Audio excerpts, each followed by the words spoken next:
Hi everybody, it's me, Charlie, or Charles May if you don't know me. Um, I am making this video because, unless you're living under a rock, tomorrow is March 17th, which means St. Patrick's Day.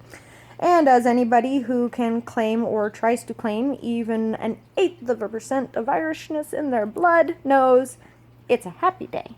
It is an excuse to wear green and talk about shamrocks and leprechauns and gold pots at the end of the rainbow. And of course, if you're over the legal drinking age, wherever you shall be, it's an excuse to drink one too many green beers and make an ass of yourself and puke in the streets. Not good. Yeah, so, and of course, I am one of the most proud Irish heritage people that can be. I studied it in school. I can talk about the mythologies and the folklores and everything like that. And 364, or in this case, 365 other days a year, I am incredibly glad to embrace my Irish heritage and talk about it. St. Patrick's Day, though, I hate it. Okay, strong word. No, I think I pretty much just hate it. Not because of the people getting trashed or, the whole St. Patrick killed all the pagans kind of thing. I'm pagan, I don't really like that part. But because it's 10 years ago today, March 17th, 2006, I became a victim of my latest, not the only, sexual assault. It, however, not being the only, has proven to be one of the most difficult for me. Very long story short, I was a stripper at the time. A guy called me for a show, decided that no didn't mean no, and that yes, I was going to sleep with him. We disagreed, we scuffled, I managed to escape. He had my phone number, unfortunately, because I had to call him to set up the show, so he called and harassed me a lot for a long time. I called the cops, told them what happened.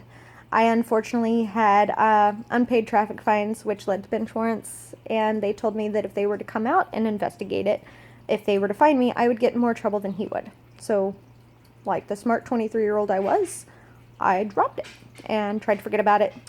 Unfortunately, I couldn't eat, I couldn't sleep. It destroyed my relationship because there was no way in hell I was going to be touched, let alone romantically. But then I got a call from a friend who was a police officer in the city at the time, and he asked me if something had happened. I said yes. He had his other coworker call me. It turns out that the next girl wasn't so lucky. So I went in, ID'd the guy in a book, and when I asked the officer, Detective Amy Schwer, who was my savior, my hero, my champion, and I'm pretty sure she should qualify for sainthood, probably even ahead of Mother Teresa. I'm glad she got it and all, but I would definitely put Detective Schwer up there. I asked her if it would help the young woman if I were to testify, and she said yes. So I turned myself in on my bench warrants, went in voluntarily. The cops were very nice, let me keep my phone. I had a book. They didn't make me change out of my normal clothes, so I went into processing, and they gave me a sandwich. They were all very kind because they knew why I was there. I listed off all the personal information that you do when you're doing intake for those of you who have yet to be a hardened criminal. I'm kidding. I turned around to throw away my sandwich wrapper. He was the distance for me to here. He was in the same jail. He is supposed to have been moved earlier that day. Something happened and he wasn't. And he had heard all of my information. I flipped. I freaked. I completely lost my mind. I did. I screamed. I ran. It was horrible. They couldn't figure out why until I kept saying, it's him, it's him. Anyhow, he glared at me for a good long time until they eventually got him out the door. I went back to Detective Schwer, told her, I called her. She raised hell. She really did go to bat for me there. She was not pleased with that. And she was there for me through a lot. Grand jury testimony, which was one of the hardest things I've ever done. But I'm glad I did it. So why bring this up now? He's in jail. Probably still got another, if he doesn't win his appeal, still got another good 12 to 13 years left to go. It's because it's 10 years. And for some reason, this has been one of the harder years for me. I'm not sure why, but I don't need a reason.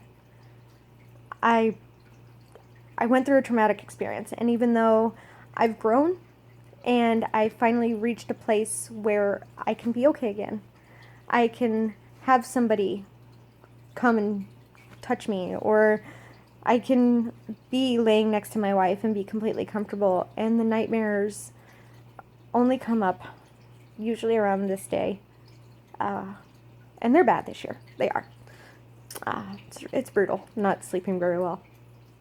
But, you know, I am better. I finally like myself again, hence the no makeup.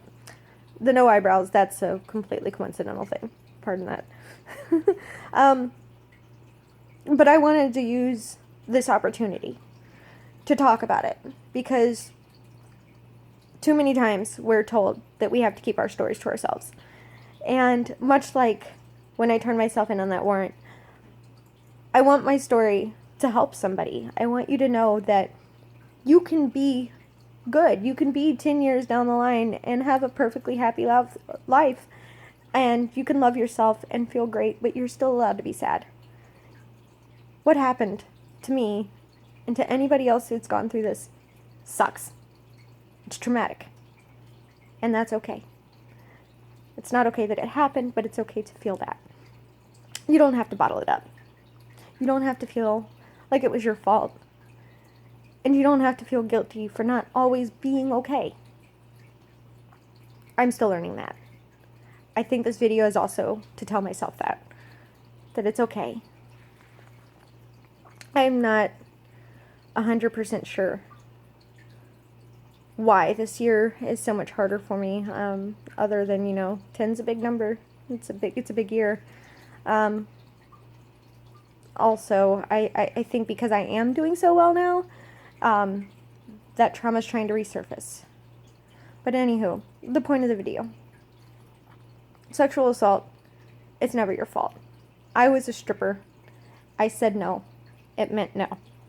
I was not a hooker, and even if I had been, if I decided to say no, no was no.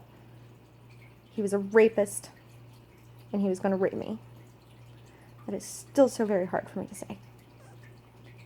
But I have to tell myself that it was nothing I did. It was him. Anywho, I want you to know that we may have been the victims of sexual assault, but we are not victims. We are survivors. You're a sexual assault survivor, because that's what you've done. You've made it to whatever point you're at. And no matter if you're 10 years or 10 decades out, which, I don't know, maybe there is somebody, and more power to you. But no matter how far out you are in your recovery, 10 days, 10 weeks, 10 months, 10 years, you're allowed to still feel the trauma. Nobody needs to give you permission. You don't have to explain yourself. But I also want you to know that you're not alone, and that you don't have to keep it to yourself, and that there are people in your life who are going to make you feel better about it. I have a wonderful wife who's been with me for 7 years of this incredibly long journey, and she has watched me go from that insecure, scared, broken girl to a pretty decently confident woman. And a lot of that has to do with the support system I have. Obviously, my wife, Christina, my two closest physically best friends, Melissa and Gatita. I love you guys. Without you, God knows where I'd be. Obviously, my other friends who've been there through thick and thin, Melissa, or Douglas, Manny, you guys are phenomenal. My sister Andromeda, girl, you were there. You remember me. Oh, without you, I don't even know. Donna, God knows, you've heard me cry about this multiple times. I love you guys. And I just want to know, I want you all to know That it is because of you, because of all of you, that I have the strength to share this story and tell other girls who might be broken like I was then that it's okay. You will be okay. And as cliche as it is, it does get better. But you don't always have to be good. It doesn't always have to be perfect, and you don't always have to be strong. You can feel your pain. Just remember not to let it consume you. Remember, you're not a victim. You're a survivor. And I think that's all I have.